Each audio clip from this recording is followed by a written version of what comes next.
Big Blue fans, New York Giants on SI has long been your source for news and information on the best team in the Big Apple.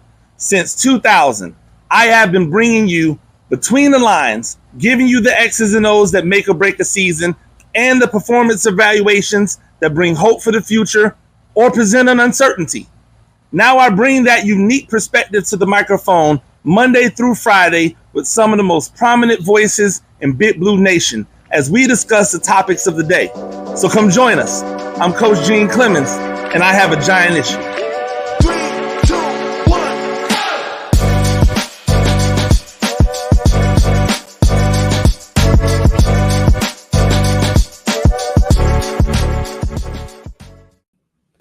Ladies and gentlemen, welcome. Episode 2, Hard Knocks Offseason with the New York Giants. Watch party. I am Coach Gene Clemons. Happy to be here once again. I'll be joined here by Patricia Traina of Locked On Giants and obviously of New York Giants on SI. The week 1 was very interesting. I said if you joined us last time, and make sure that if you're joining us, you go ahead and make some comments. We want to hear from you guys while this is going on. Remember, we are not showing the actual show because we can't, we get our YouTube channel disbanded or whatever they call it. They would shut us down. So we can't show the show. But you will hear some audio going on, and we'll be talking. We'll be talking about what's going on in the episode, making sure that we keep you abreast of what's popping. But I want to start before episode 2 gets started at 9:00. I want to kind of go over some of the stuff that I saw in week 1 that was, or in episode 1, I guess week 1, episode 1, whichever we want to say, that I thought was interesting. The first thing that I said last week, and I'm going to say it again, and I want people to realize, is that the New York Giants have final cut, right? They have the final edit. So that means that they have the ability to say, hey, we don't like the way this looks, or we don't like the way this sounds, we don't like the way this comes across, and they can change that as they see fit. And one thing that I would say must have been a lot of editing, right? A lot of them putting out the image or the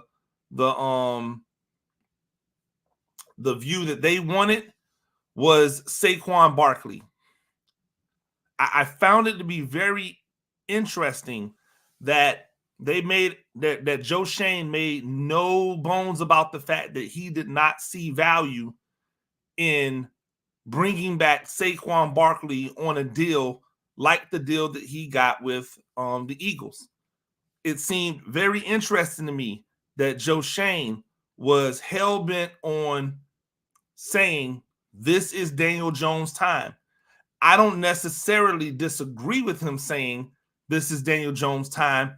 I just don't understand how, if your purpose is to put weapons around Daniel Jones, make things as easy as possible for Daniel Jones, why you would take away his most productive weapon over his career. When Saquon Barkley has had a good season, Daniel Jones has had a good season or a better season. Remember that the playoff season 2 years ago in 2021, or excuse me, 2022 was a byproduct of Saquon Barkley playing really, really well and Daniel Jones filling the gaps when needed. When Saquon Barkley started to go down, so did Daniel Jones. When Saquon Barkley ascended, so did Daniel Jones. They've been lockstep in that manner. And so it was really interesting how dismissive he was of Saquon Barkley. I'm going to tell you, like honestly, I did not like it. I did not think it painted Joe Schoen in a very positive light. It might have painted him in a truthful light. Hey, this is how I feel. I think Devin Singletary, and if you've noticed, right, this entire week, there have been people who are either in media or in social media who have continued to carry the torch for Joe Schoen in making it seem as if Saquon Barkley was not that valuable, right? They've been putting up side by sides of Saquon Barkley and Devin Singletary and showing that Singletary is a lot closer to Saquon than we would have believed. But they also didn't mention the fact that Devin Singletary was playing in an offense that was much, much better than what Saquon was playing in. His quarterback performed better. His wide receiving core, not just one wide receiver, but the entire core performed better. And therefore, he had much less traffic to run through than Saquon. It'll be interesting to see. I actually think that Devin Singletary will have a decent season, but I also think that Saquon Barkley is going to be, in all likelihood, the leading rusher in the entire NFL this year, or top 5, right? He'll be top 5, if not the leading rusher in the NFL this year if he stays healthy. And for all of you people that go, oh, well, it's always a if he stays healthy. Yes, it's if he stays healthy, because it's if he stays healthy for everybody, right? Everybody goes through this. And so I know he's older, because now 26 years old is ancient. And they made sure that they mentioned that on the on the telecast. They made sure they mentioned the injuries on the telecast. They made sure that they mentioned the fact that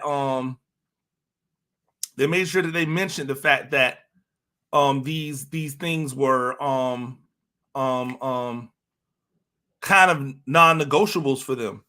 And so now they've painted themselves into the corner of, this is what you have to deal with, right? So it'll be interesting to see where they go from here. Of some of the clips that have come out, right? Of some of the clips that have come out, we've seen them for this week showing the coaching staff and the front office people when they're out on the road with a little bit more personality. And I think that this is important, like, to show that it's not always so miserable, right? Like, hey, this isn't always so bad. Sometimes this isn't bad at all. Like, I think it's it was good to see that maybe that we're going to see a little bit more of that. Shout out to Anthony. I'm going to try the last name because I like to do that. Anthony Bazowski. Give me a thumbs up, Anthony, if I got that right. He says, what's your thoughts on Malik Neighbors? I'm assuming my thoughts on Malik Neighbors and the video that came out of him at the strip club, or are you just saying my thoughts on Malik Neighbors as a football player? Because everybody knows that I think Malik Neighbors was the best wide receiver in the draft. And so I am really excited to see Malik Neighbors and how he can acclimate, how fast he'll acclimate to the NFL to be able to help this team. By the way, yes, the football player. So yeah, he's my guy. It is 9:00 now, so we are loading up the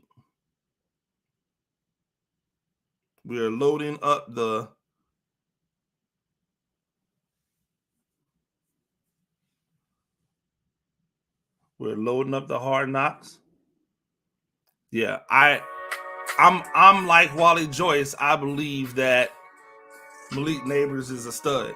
I believe he's going to be like really, really, really good.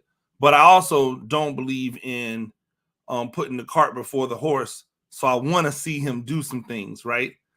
In the NFL before I just automatically crown him. I still think that this team has a guy who is, if at the very least, a legitimate wide receiver 2 in Darius Slayton. And I think that if he's a wide receiver 1 this year, because Malik Neighbors is still kind of coming along in his maturation as a wide receiver 1, I don't think that's a bad thing. Like, I don't think it's a horrible thing. So We're getting started with the opening salvo right now. I fully understand the responsibility that comes with being the general manager of the New York Football Giants. As much as people just want instant gratification, it takes time and patience. Sack for Burns, Spider-Man. What do you think Burns is worth if you were to trade for him? By the way, the Burns trade and everything happening with the Burns trade is really exciting for me. I think that was a really juicy thing. Saquon Barkley return. It's like nothing I can do about it. It's truly out of my control. There's no guarantee we can trade him. So, having the needs that we have and a $12 million, 27-year-old running back. Giants have a bunch of decisions to make. 27, you hear there, 27-year-old running back, $12 million. They were not willing to give Saquon that $12 million at 27 years old to keep him essentially in the fold, 27, 28, 29. And again, I've been on record as saying I think that's a mistake, that they should have definitely went that route to ensure that they brought back somebody who could be a legitimate weapon for this team. I know that if we're looking at money, what they turned around for Barkley were 2 more offensive linemen, but they didn't. It's not like they went out and got like 2 studs. They went out and got 2 good players.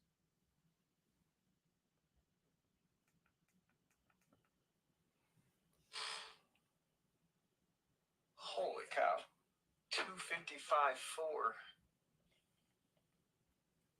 Yeah, I don't think Neighbors will get doubled because Slayton is better. I'm not even thinking about Wandell like that. I'm thinking about Slayton as the dude. Which opens a world of possibilities for general manager Joe Schoen. What's up? Did you see that new cap number? 255. I see Phil Curtis. We just read one. Yeah, 255, 400. That's huge. So that gives us what, like 35? Just relax. No, I mean our conservative, our mock-ups of 240 million cap. We're obviously way off. I'm in here looking at free agents. I just got a little bit more excited. Wow. That additional flexibility is helpful. Yeah. That just makes me feel a lot better about kind of the. By the way, shout out Wally Joyce. Thank you for joining me, man. Getting something done with X now, depending on where that goes. But 26 probably think he's getting his Jonathan Taylor now. Yeah, that kind of changes the game plan. $255.4 million. That's how much money Joe Schoen has to pay his players this season, including the players not even on the roster yet. So yeah, like right there, you're seeing he talked about trying to get something done with Xavier McKinney, which I think is fly, but we know that didn't work out. And I think it was funny when they said Saquon Barkley trying to get his Jonathan Taylor, meaning he's trying to get a contract similar to what Jonathan Taylor got with the Indianapolis Colts. Participate in the annual scouting combine, an opportunity for in-person evaluation by personnel departments around the entire league. In preparation, Giant scouts are presenting their reports to team executives, especially at the critical positions of receiver and quarterback. The scouts are just going to give some clip notes, the general overview of the makeup, allowing you to focus on the ability to learn and process in the short time that you have with them. Start off with Jaden Daniels, Scott. Yeah, Jaden, leadership-wise, he's a 3-time team captain, but he's not going to be a local leader. He's improving in that regard this year. Mentally, I think in an interview setting, just kind of putting him on the spot with stuff and getting a feel for recall will be really important. We've got May. Yeah, so Drake is a legacy kid at UNC that was quarterback there. Just personality-wise, a little. Now they're going over the quarterbacks that are in the draft. They're talking about Jaden Daniels. They're talking about Drake May. They said that Jaden Daniels wasn't a vocal leader, which I actually think is not true. He just wasn't a like rah-rah leader, but definitely definitely somebody who was vocal on the field. I don't really understand where the scouts got that from. And I know that because I cover college football. So And I've spoken to him on numerous occasions, and I know, like, I've seen him at practices. I've seen him over the years. Like, he talks. Caleb obviously transferred from Oklahoma. We all know in 22, he had a big season, won the Heisman, a lot of success. And then they started 6-0 this past year, and they ended up losing 5 of the last 6 games. So, just seeing how he dealt with that adversity, refused to talk to the media. I think UCLA, obviously, he went to another market. That's a no-no. But other than that, everything checks. I mean, the guy's a competitor, loves ball, locked in. Marvin Harrison, Ohio State. Yep, Marvin. Now they're going through their evaluations of the wide receivers. Marvin Harrison. I have 2 sons, Marvin and Jet. To be able to come home and be your coach, be your father, and be your friend, there's no other feeling in the world that I'd rather do than to be home to you guys. So you made life what it's worth. I think the big thing with him is, Hey, I forgot that Marvin Harrison had another son. So, like, Jet, he's on the way. I guarantee you, he's playing football, doing something. I think his personality is going to be great too, because nothing really phases him. So he's going to get to the league. The moment's not going to be too big.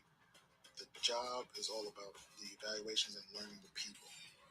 So at the end of the day, it's just trying to figure out who best fits. I actually think it's fun because we get to learn some of the names of more of the insiders inside the Giants, the Giants front office, like learning more about the personnel people and hearing their voices, seeing their faces, and understanding that this isn't just one person. This is a brain trust that's putting these things together. When push comes to shove, that's something you can't miss on, and you got to make sure that you know the type of person that you're bringing into the building. We got Malik, LSU. Malik, highly passionate, highly competitive kid, loves football. He will train hard, plays with a big-time chip on his shoulder. He's got to always win the most targets. You'll hear about it. If he's not getting his targets, we need to get around this kid and see if we can work with him. There's a lot of personality. So they're talking about the personality of Malik Neighbors and whether or not Neighbors can work there. And so they've gone through the quarterbacks, they've gone through the receivers. We both knew that the Giants were possibly in the market for a quarterback, possibly in the market for a receiver. And now we're going to the NFL Combine. All 32 teams here in attendance, players side by side competing for draft position. It's incredibly valuable. Dave, Phil, position coach, players. The combine is an important piece of the puzzle for some of these.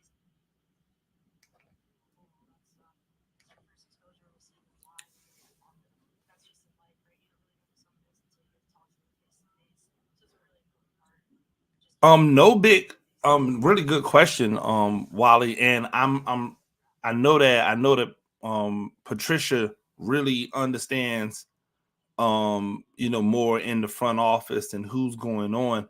I tend to stick more with the coaches and the players as far as the front office. I have not heard any big news of changes in the scouting department. But if PT gets an opportunity to come join us, then I will definitely run this question back to her. She might have a better answer than I would, but I have not heard any big news anyway in that regard. But I'm not going to say we're not going to franchise. With Saquon, I'm just wondering if the franchise tag being off the table. I wouldn't say the franchise tag's off the table.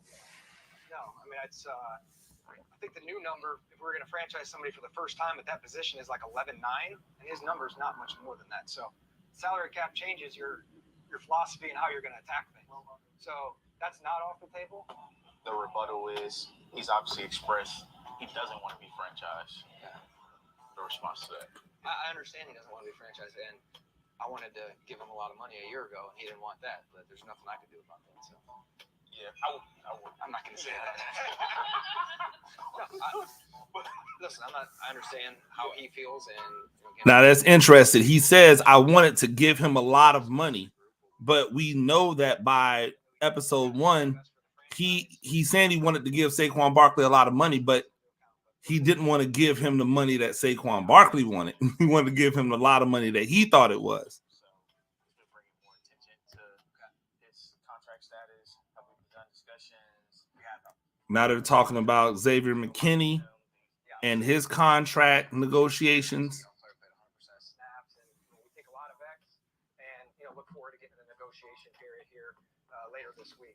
And then QB, to me, I think these things will kind of dominate, especially with the national crowd that'll be here. A bunch of them have reported that we're interested in moving up. We're 6th pick in the draft, so there's going to be a lot of good players there. We're going to look at all positions. And again, you hope you're not up there again. Now, so I think this is interesting. He's almost kind of doing like a mock interview where he was talking with someone about a lot of the talking points that they believe they would get during the draft. During the combine. So he's talking about it with the guy next to him. And then they're kind of juxtaposing that with what he said on the podium when he was, talking to the media during the combine. Okay. Gotta be on there for me. Yeah, that's what I need to know. Perfect. All right, let's do it. So it's interesting that having kind of like let's go through some of the stuff that you're probably going to get asked while you are, in these meetings and on these podiums and blah, blah, blah, blah, blah. Head coach Brian Dable, and all the scouts will measure everything: speed, strength, even the player's hand size. Steve got the numbers on JJ, and it was very close to Pat Mahomes, actually. They're going crazy over numbers on JJ McCarthy as far as his size being close to Patrick Mahomes. I think the interesting part is that he doesn't move like Patrick Mahomes. There it is. 1 foot in front of the numbers. Good ball, JJ. Oh, get here. Finish. He was good at the Senior Bowl, too. Here's Newman. He's safety there. Minnesota. It was impressive. Yeah. Get up, Pat. He's just so explosive off the snap. He's going to be extremely hard to block one-on-one. So it's interesting as they're going through, out there talking about players as those players are going through, going through their stuff at the combine. Interesting to see them having conversations in real time about that. I am joined right now by Patricia Traina. PT. How are you? I'm doing well. We're well into episode number 2. We've had some conversations about X's contract. We've had some conversations about the quarterbacks, about the different wide receivers that were on the board. I wanted to come back to this because there was a good question, and I didn't know. I told Wally that I normally stick to more coaches and players, but you know a little bit more about front office. He wanted to know if there were any big changes in the scouting department this offseason. There were a couple of changes. I don't remember them off the top of my head, but I know I wrote about them on our site. Mm-hmm. I'd have to look up the article, but there were a couple minor changes. Nothing super major.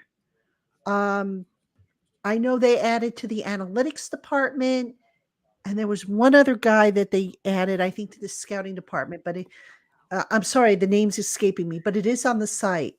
Absolutely. Like I said, I didn't think it was anything major, No. But definitely wanted to ask you again because I thought it was a good question, and one I didn't know the answer to, but I knew that you would know a little bit more about.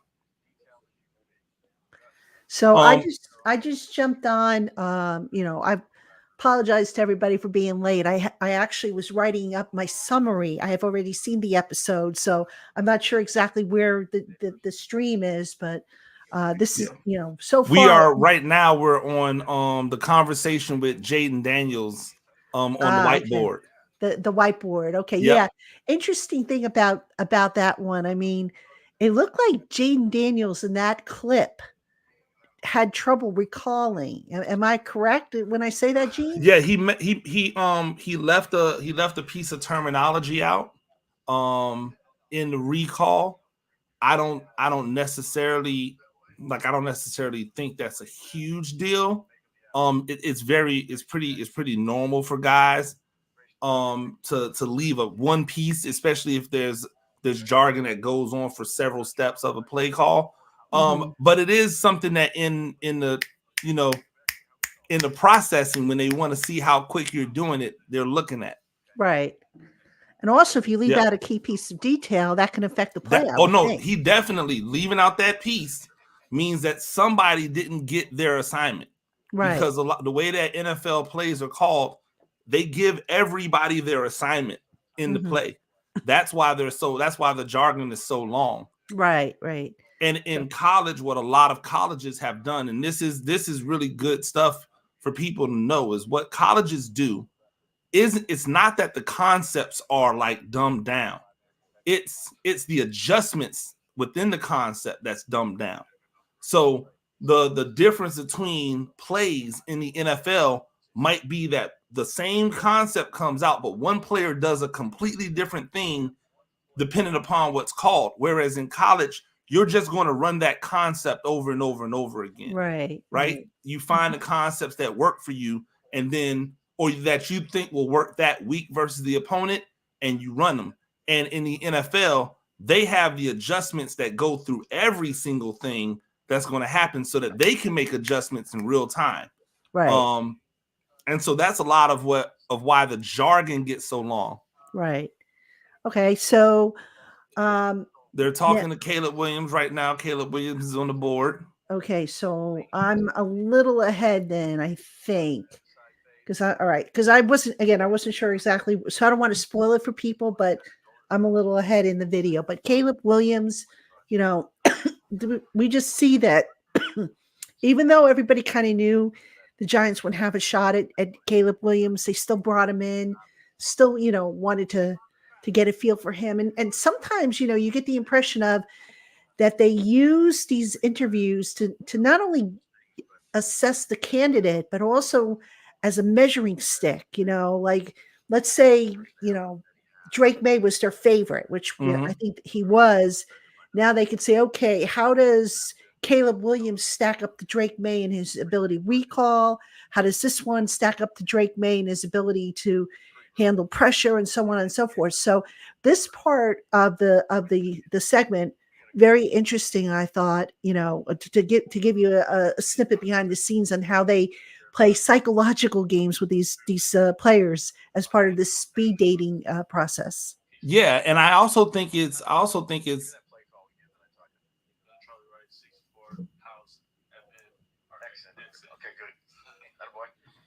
yeah, see, so then he got it on the thing, but he still said FN instead of XN.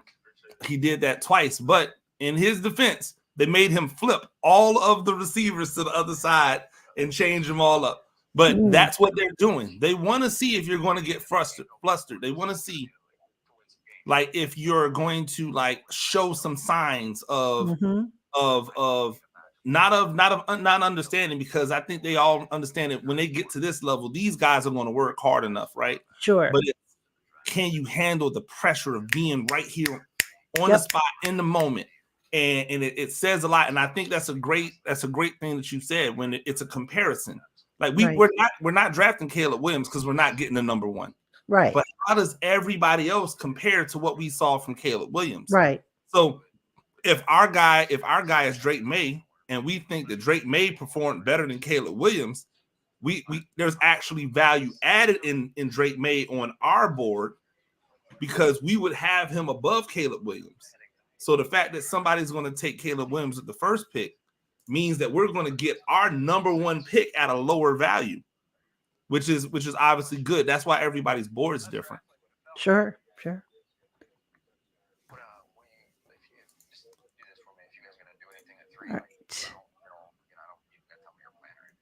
But if you have any inkling, just call me. Yeah, they're talking about fielding phone calls. They're talking about moving the pick around. So they're talking to the Patriots yet? No, they're just kind of into where we're getting introduced to Marvin Harrison, and the receivers are Okay. showing up right now. But Gotcha. they were just saying, hey, if there's any calls, like let me know if people get any fielded. Mm-hmm.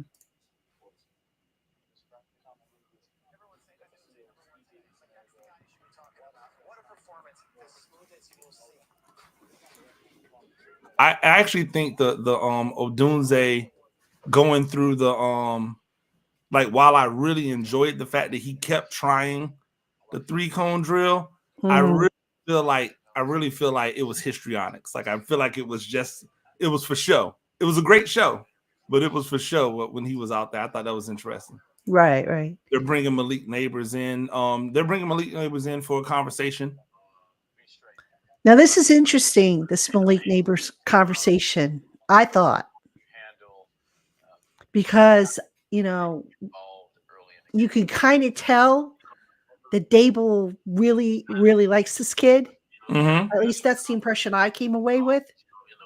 With the one offense, getting a lot of plays, known to be called for me. So if I'm not in those plays and not getting the ball, I'm pretty hard on it. I don't mind that. I have no idea if I am synced up, but now they're talking about Brian Burns. I guess that I'm ahead still. Yeah, you're ahead. Okay, you're definitely ahead. And I'm not going to spoil it. So I appreciate it, because I think this conversation with Malik Neighbors is interesting, because he said, "Hey, if I'm used to getting involved early, so if I don't get it early, I'm gonna be hard on it. I'm gonna be upset about it." And for Dable to say, "Hey, I'm not mad at it. You just got to make sure that you harness it." Well, that actually reminded me of, Keyshawn Johnson, just give me the damn ball. Yeah. And to me, I'm sure it's nothing, but that kind of raised a little antenna with me, because it's like, okay, dude, that's kind of what we saw with Odell. Odell was such a competitor, always wanted the ball. And I can appreciate the competitive spirit, but like Dable says, you got to kind of dial it back a little bit. You can't sit and pout and create a distraction because you're not getting the ball as much as you think you can. Absolutely. But again, we've got to, and I want to do more research on it, but these number one wide receivers are getting force-fed the ball. And if you want to have a number one wide receiver in today's NFL, you need to have plays that are specifically designed to get them the ball early, so that they can feel a part of the game. And Corey, like we were just talking about that, it's just like OBJ. I'm not even saying it's a bad thing, but like Coach Dave said, you got to know how to harness it. You got to know how to keep that under control. Yep, absolutely. They're talking to Marvin Harrison Jr. Mm-hmm. Harrison kind of impressed me based on what they showed, how nothing phases him, Yeah. You would imagine he's got every. This is the part, by the way. This is the part of nepotism that nobody talks about. Nepotism gets the negative connotation, but what it really is for a guy like Harrison is I know the cheat codes, right? Mm-hmm. Like, I know how to go into this meeting and answer questions the way they're supposed to be answered, because my father's been in the NFL for God knows how many years, and he's a Hall of Famer. Right. Right. One thing I won't, I don't think I'll spoil, because we already saw the clip that came out, was the lighthearted banter with Brian Dable about the foot race. So that was kind of funny. Is it me? Well, I'm looking at Sam Hartman getting ready to run, but is it me or does Sam Hartman remind you a little bit of Nick Filato with the beard and the hair? The face, because and the fact that when they don't have it, they look like completely different people. Yeah. Like when Nick Filato doesn't have like facial hair, he looks like a completely different person. Yep. And the same with Sam Hartman. Like the facial hair really is the upgrade for them. Sure. Hey, yo, and by the way, Nick, if you happen to see this isn't a shot. We love you, Nick. You know that. We love you, but keep that facial hair on your face. Keep that beard, my guy. Yeah. That young look is not going to work Nick for you. on this podcast. Absolutely. We love you, Nick. And I I don't know if Neighbors can throw like OBJ. I do know he has OBJ level hands, right? And I think that's going to be the big thing for him. Corey said no man is bigger than the 53-man roster. I disagree, Corey. I disagree. There are definitely levels on a 53-man roster. If there wasn't, then we wouldn't have starters and backups, right? Yeah. And if it wasn't, then we wouldn't have positional value. So we can't say no one man is bigger. We can just say that everybody is needed. I just think it's the way in which we phrase it. And I don't think any of these players would think that they're bigger than anybody. But if you know that you're a value and you know that if you get me the ball, we're going to have success, then they're going to be a little bit more demonstrative about it. And that goes at every level. I can remember being in high school, and going a quarter without catching a pass and saying, hey, next play, just throw me the ball. Just throw it to me. I'll figure it out from there. Give me a chance.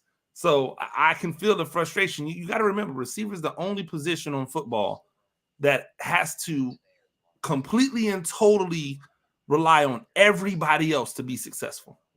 The offensive line has to block. The quarterback has to make the right read. The ball has to be good. The defender has to maybe not be as good. And then I've got to catch the ball.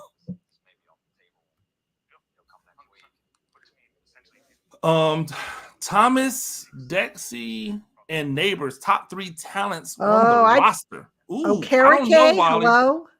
I don't know, Wally. I don't think we have I think Okereke might be the most talented football player on the team. I know he plays middle linebacker, so it's not sexy, but he's so good. And can we please let Neighbors actually take a professional snap before we anoint him and get him ready for the Hall of Fame? Yeah, I mean, I'm sure he's going to be a great player. Don't get me wrong, but let's let him play. It almost reminds me of when they drafted Jeremy Shockey. I remember talking to Sean Payton, who at the time was the offensive coordinator, and he was just going on and on about Shockey. And I said, could we watch him play in a regular season before we get his bus ready for Canton? Yeah, he's really good, though. I would have loved if he could have avoided some more injuries. I would have man, he was so good. Jeremy Shockey. But the bottom just fell out for him. Oh my gosh. The coaching change didn't help either. Yeah, it was a quick deterioration for him, which is really weird because you don't see that quick deterioration with tight ends so much. But he went from being good to not very good, in a heartbeat. We're seeing Sam Hartman run the 40 right now, which I think is funny. Because again, he's got that flowy hair and the looks, and he's definitely first team all looks. Oh yeah.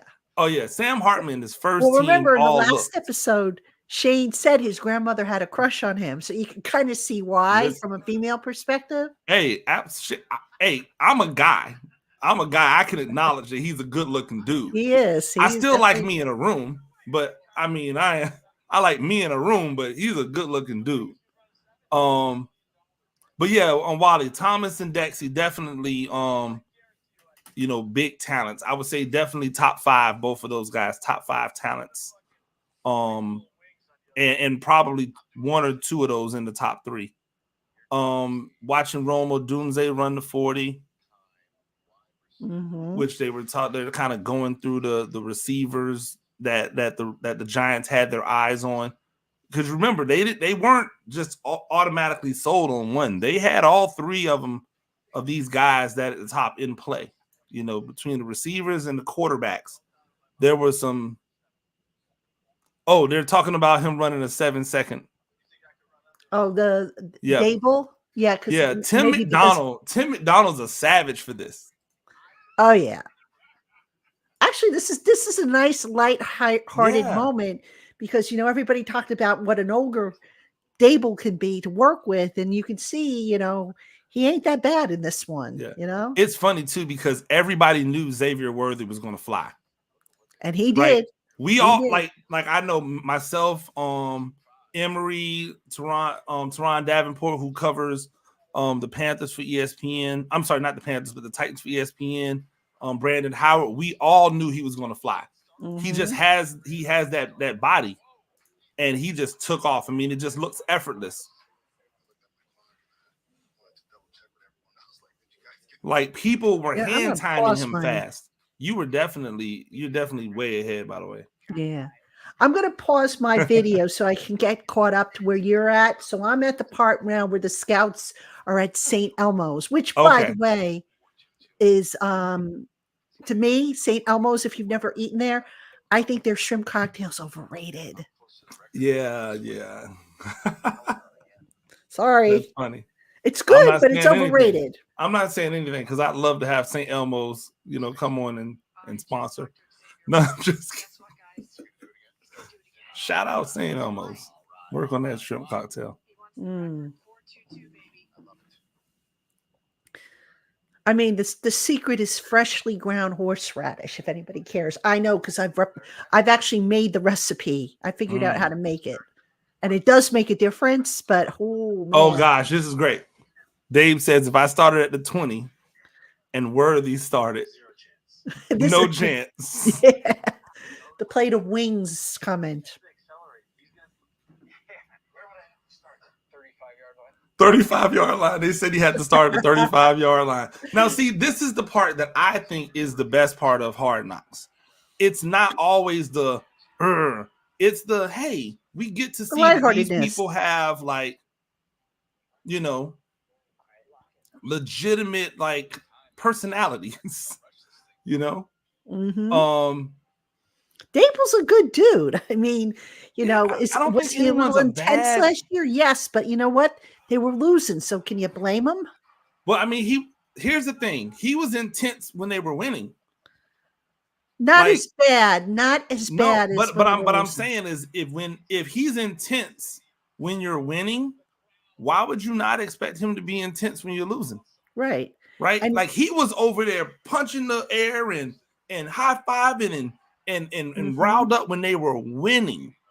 So like if you're that demonstrative in a win, you're going to be, probably equally, if not more demonstrative in the loss. I think everybody's main concern is O-line and quarterback Corey, but at this point, we just have to see, right? We just have to see what happens. We have to see what this unit is going to do. That's why training camp is here for. Yeah. Like, I'm so happy that we're less than a couple of weeks away from training camp so that we can start to talk about what we actually see happening on the field instead of hypotheticals.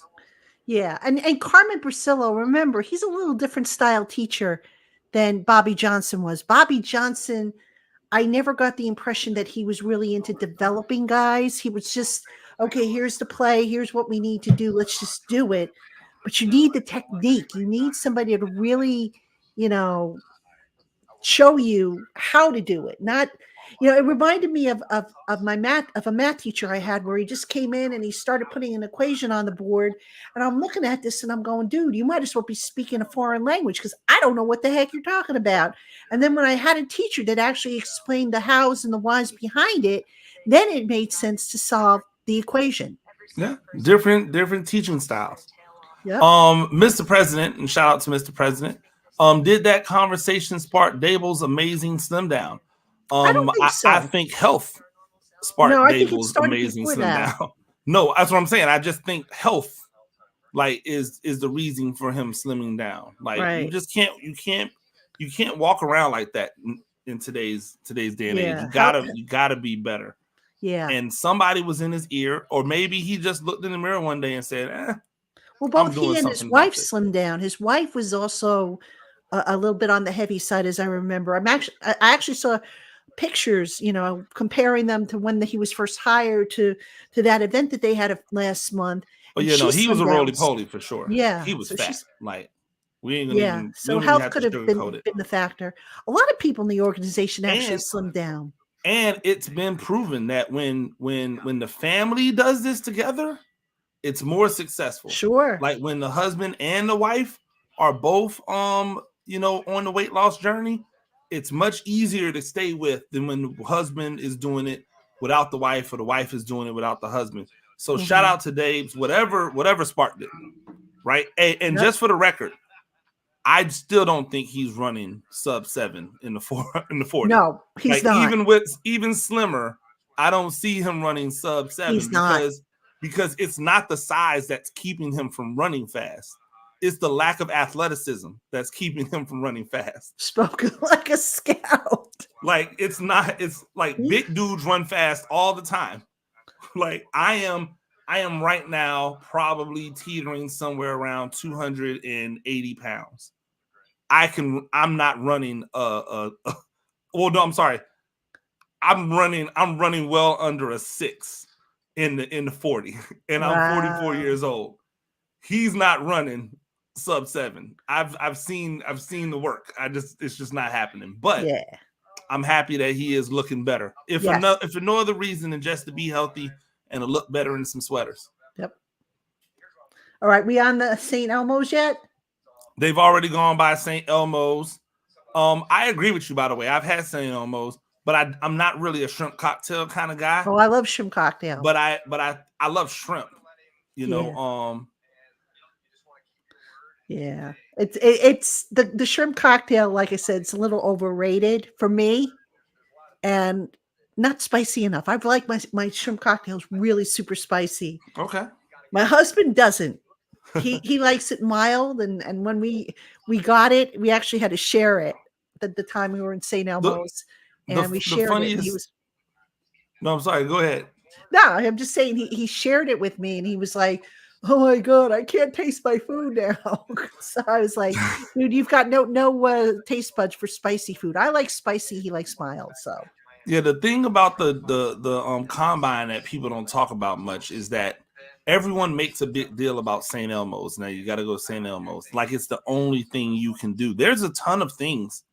There's a ton of places to go if you're willing to go there in Indianapolis. It's just that St. Elmo's has kind of become the place, and they've kind of got like a mafia like hold on the area too. Like they have the ends with everything. You can't get in during the combine. Yeah. You got to know unless you got to know somebody who knows somebody.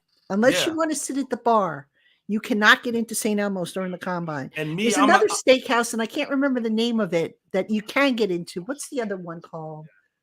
Yeah, and I'm a karaoke kind of guy. Like I want to have some fun and atmosphere. So yeah, you'll find me in some other places when I'm in Indianapolis. Yeah, there's plenty of good places to eat out in Indy, and I can't remember the other. Was it Strickland's? I can't remember the other steakhouse place, but it's across the street from the Marriott. And I know a lot of media go to that one because you're not getting into St. Elmo's unless you're willing to sit at the bar. Yep, or unless somebody has done some footwork like months in advance. Yeah, seriously.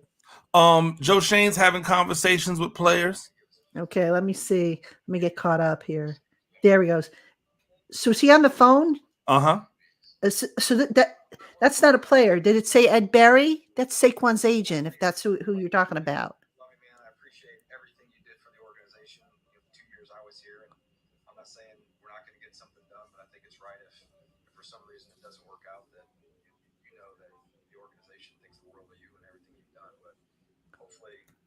Out there, you see the market, and you say, you know what, I want to be here, and you give us a shout back. All right, I appreciate you. All right, Saquon, I'll talk to you. Yeah, no, it's a direct conversation with Saquon. Okay, yeah, he had a conversation with Ed Berry, Saquon's agent. Uh-huh. And now he's on the conversation with Saquon, you said? Yeah, he had a conversation with Saquon, which he was essentially saying, hey, you go out there and see what it is, and maybe kind of come back to us and see, if we get.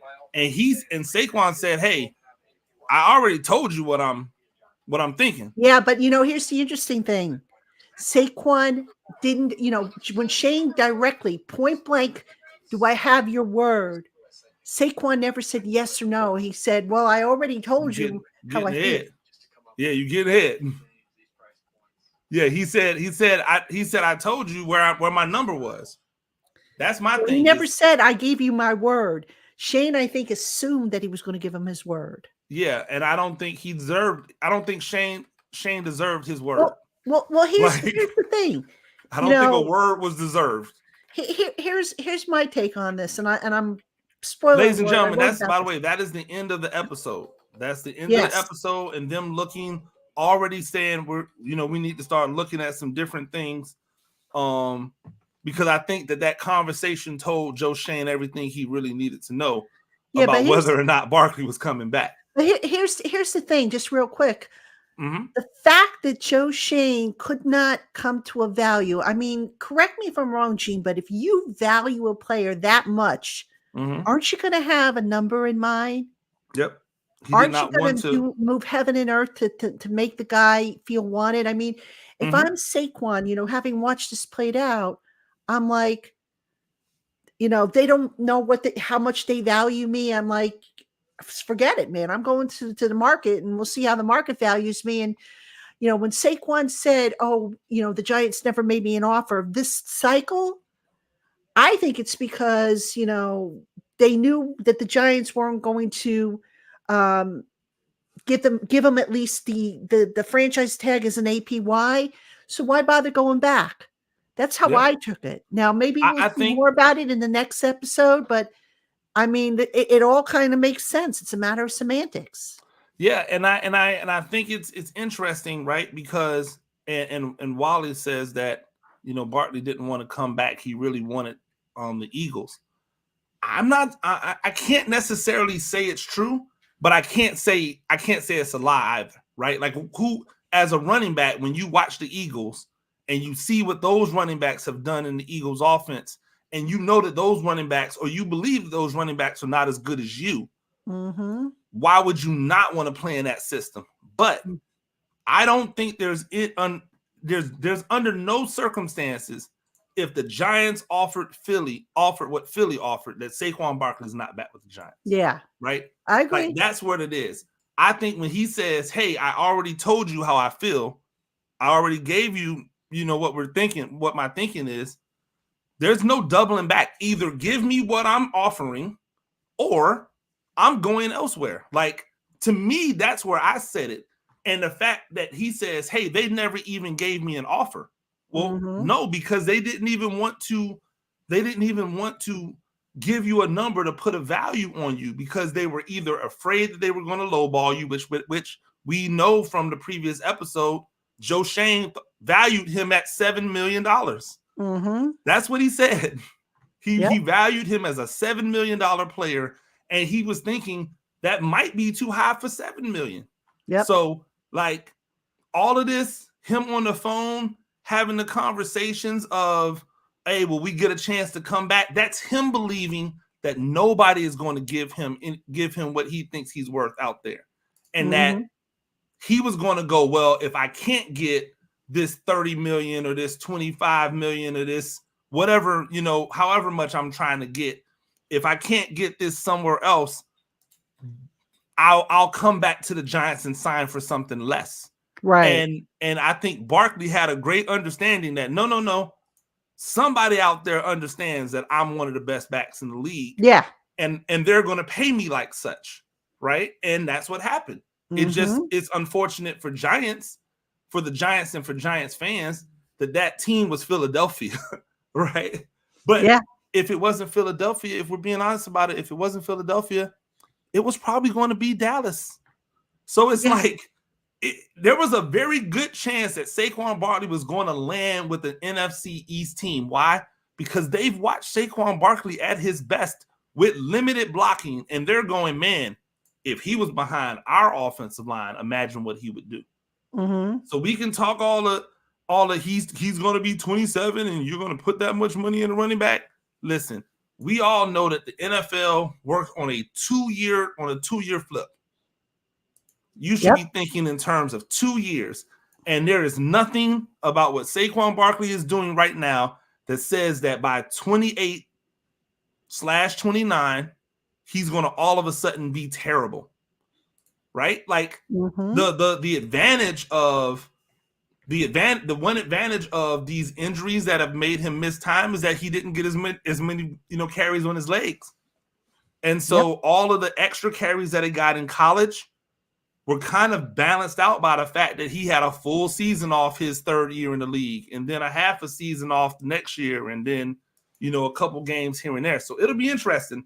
A couple reviews for me, and then PT, I want to get your thoughts on the episode. Number one, I love anytime we get to see camaraderie.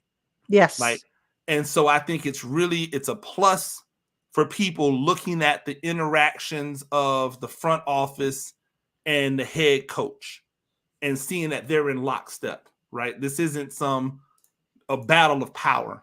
These guys are in lockstep together, and that camaraderie and how nobody's walking on eggshells. I love watching that type of stuff. Yeah, I agree.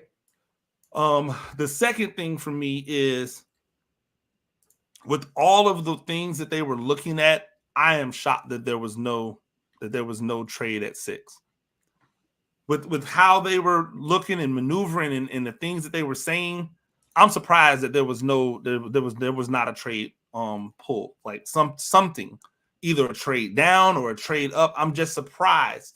I think they did the right thing. I think that sitting at 6 was the right thing ultimately, but I'm surprised because they seem to have like a genuine interest in so many of these kids, these young men, that if you had the opportunity to move back and still get one of them, like they could have gotten Rome Odunze later, right? So it's like, if you had the opportunity to move back, why didn't you? If you had the opportunity to move up, why didn't you? So either they didn't have a chance to move up, like there was nothing, nobody was willing to deal, or they said, hey, we're going to stay put. But I'm surprised because there was a lot of moves to be made out there.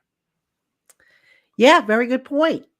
Absolutely. But, it is what it is, I guess. So yeah. No, I'm not, like I said, not upset at them not making a move, but just watching how they were talking like so intently behind the scenes, I was surprised that there wasn't a deal made somewhere along the lines. Well, I mean, maybe we'll find out more about it in the next episode. Yeah. But yeah, there was, a lot of this stuff that we're seeing, we kind of knew. We're just kind of getting like the backup, so to speak, like the background story, I guess. So it's interesting stuff, that's for sure. Yeah. Corey's saying that he didn't, that Joe Schoen wants his own players. I think that's true, but he didn't really get his own player. He got a retread player, right? Like he got rid of Saquon and then brought in, Singletary, whom you didn't love enough in Buffalo to make your main back. Like you were in Buffalo when he was in Buffalo, and he never ascended to the level of being a Saquon Barkley-esque back. So now you're going to bring him an older version of him, a Saquon Barkley level age of him, to the Giants to be that back. Well, that tells me, okay, you're definitely not going to have a main back. It's going to be a stable of guys. I think that's just what it says. But him not bringing in like his own guy, like a high value guy, I don't necessarily think is that. I just really don't think he thinks highly of Saquon Barkley. Like that's just really what it is, and it's okay because not everybody out there thinks Saquon Barkley's worth it. So I'm not even saying that he's wrong in feeling the way he feels. I'm just saying that it's going to play out, and when it plays out, it might make him look bad. Yeah, like that's all. Exactly. I mean, look, it's a calculated risk, but I think what has really kind of, I don't want to say bothered me, but what has been unsettling is that the fact that Schoen didn't really know what Barkley's value was, which really to me was not a good look if you're Saquon Barkley. And B, it just, I got the impression in the first episode, and I'll say it again, I just feel like Schoen had his feathers ruffled to the point where, because Barkley, they couldn't get a deal done with him, last year. And I just wonder if maybe that when he said it took years off my life, he seemed frustrated. Yep. Just by the conversation around it, right? Oh, it took years off my life last year. Well, dude, that's your job. This is your job to do this type of thing. Like, and it's his job to try to get as much money as he can. It's your job to get him at the best value you can. If that's a struggle for you, then guess what? This is probably not going to be the job.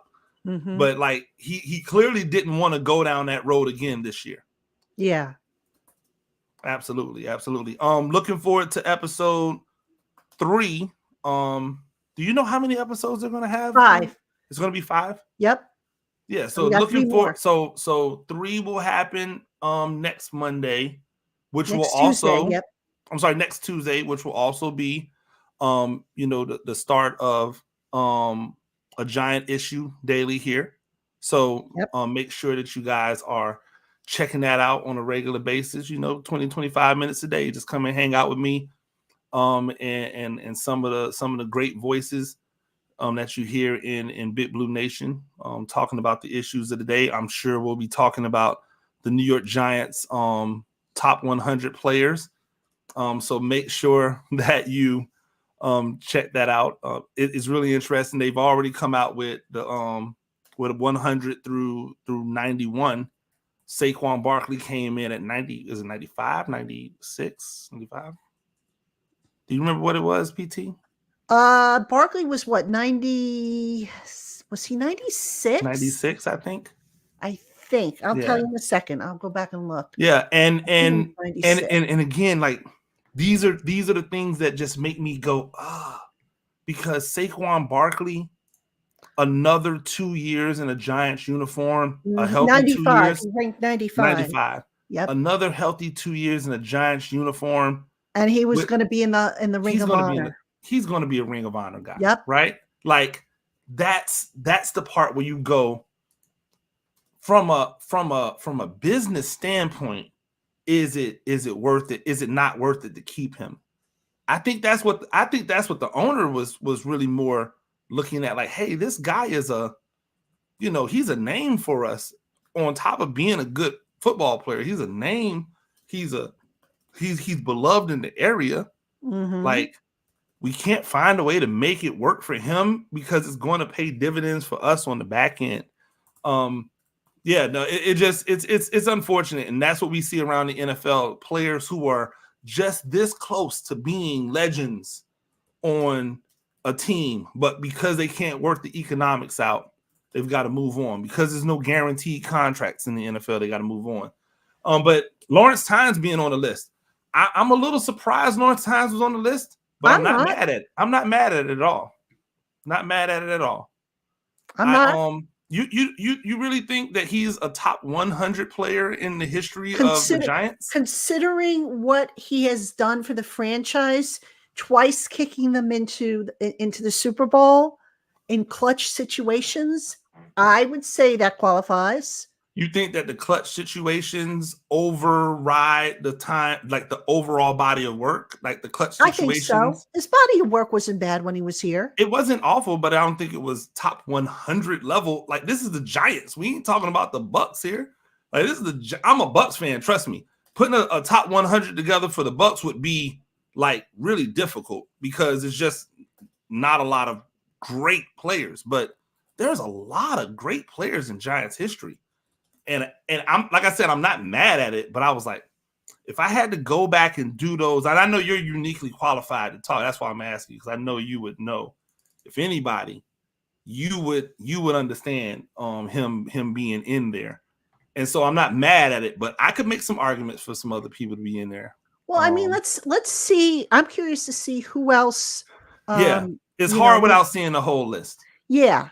Exactly. Yeah. I mean, now if Lawrence Taylor isn't number one, there's something radically wrong here, or if they leave out, I don't know, if they leave out Chris Snee from the list. How about this? Wrong, How many quarterbacks are going to be on this list? Well, I Just think you're take going a to guess have right now. Simmons, you're going to have Eli, you're probably going to have Tittle, I would think, and maybe Charlie Connolly, maybe.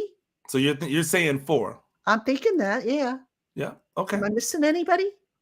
Maybe can you make a case for Fran Tarkenton? I was about to say Fran Tarkenton. If he you're was more of a Viking, that's what I was about to say. If you're considering him a Giant, but I think the best of his years were Vikings. So yeah, no, I think 4 might be it. 4 might be it. It'll be interesting to see how that. How many of the I think the entire defensive line from that from those last 2 Super Bowls will be on the list. Oh, Tuck will be on. Strahan should be on. Strahan Olsen should be on. Who am I I missing? think JPP should make it. JPP should make it too. Yeah, like that I would entire think four. so. That Yeah. entire four need to be on that list. Yeah. So when you start thinking that, like spots start filling up real quick when you start thinking about it. In terms of that, does Victor Cruz make the list? Right? Like if Hakeem Victor's got to make the list. If I Hakeem think. Nicks is on the list, then Victor Cruz has to be on the list, right? You would think. So I'll be interested. My guy Victor Cruz, man. Yep. Give me a little sausage. I gotta reach out to him and say. Yeah, I think we're gonna get installments of 10 every week, if I'm not mistaken. I think that's what their plan is. Yep, which means that every Monday on a Giants issue, we'll be reviewing the top 10 or that 10 from the previous week. So stay tuned this Monday. We'll take a little deeper dive into that first 10 that they've already released. I'm really interested to see Chris Canty. Ooh. Yep, we've got some new podcasts dropping on this channel. Giant Issue, Big Blue Breakdown with Paul Dottino. He's Paul wasn't able to join us, but definitely want to check that out. Yeah. Paul, I know he was out, and I think he said there was a possibility he'd miss it, but all good. Absolutely. I'm sure there'll be other stuff to talk about. But anyway. Ladies and gentlemen, I appreciate you joining. Make sure that if you have not already, tell your friends next Tuesday, Watch Party episode 3. We start at 8:50 because we want to lead you in with a little bit of talk. We'll take you through episode 3, have a little bit of talk afterwards. If you haven't already, make sure that you subscribe. Make sure that you hit the notification bell so that you know whenever there's new content that gets posted up here on New York Giants on SI. I did release an article on New York Giants on SI about how Isaiah Simmons will be used in the nickel. Great article. And it's doing really good numbers right now on the site and on our YouTube channel. So go check that out if you haven't already done that. Make sure that you check out all of our training camp player evals or player reviews as we get ready for training camp to start. Make sure that you go see and hang out with PT over on Locked On Giants podcast every day and check out what she's talking about. What do you have coming up other than that, PT? Well, I've got obviously my takeaways on tonight's episode, and coming up this week, I'm going to have the 2 showrunners for the Giants Hard Knocks series. So they're going to come on and we're going to talk a little bit behind the scenes type of work. And I also have, I think it's going to be next week. I'm not sure what episode or what day, but the one and only Sean Stellato is going to be on my show. Sean Stellato, for those of you who don't know, is Tommy DeVito's agent. So he was kind enough to reach out, going to be on the show. And that should be interesting. A fellow Italian having him on the show. So yeah, if nothing else, it'll definitely be we'll probably compare pasta sauces and stuff like that. But. Absolutely. So. And then we'll get into our indispensable Giant series. Starting next week, I believe. Midweek. We'll also got that. We've got the Unkindest Cut going on right now. It's a series I'm working on. Gene's doing his good, great, and ugly series. Yep. Lots and lots of content over at New York Giants on SI. Over on tons the of site. Content, so check us out. And tons of content that's just not like, hey, this place said this, right? If you just want to get some original content, original ideas and thoughts about things that are going on with your favorite New York Giants team and players, definitely come check us out and make sure that you have subscribed to the YouTube channel. Tell your friends, you know what I'm saying? Shoot the link over to them. Tell them to watch this. Tell them to watch some of the other content we've got going on. We really do appreciate it. And we'll see you all next week right here, 8:50 for Patricia Trainer. I'm Coach Gene Clemons. Y'all stay blessed.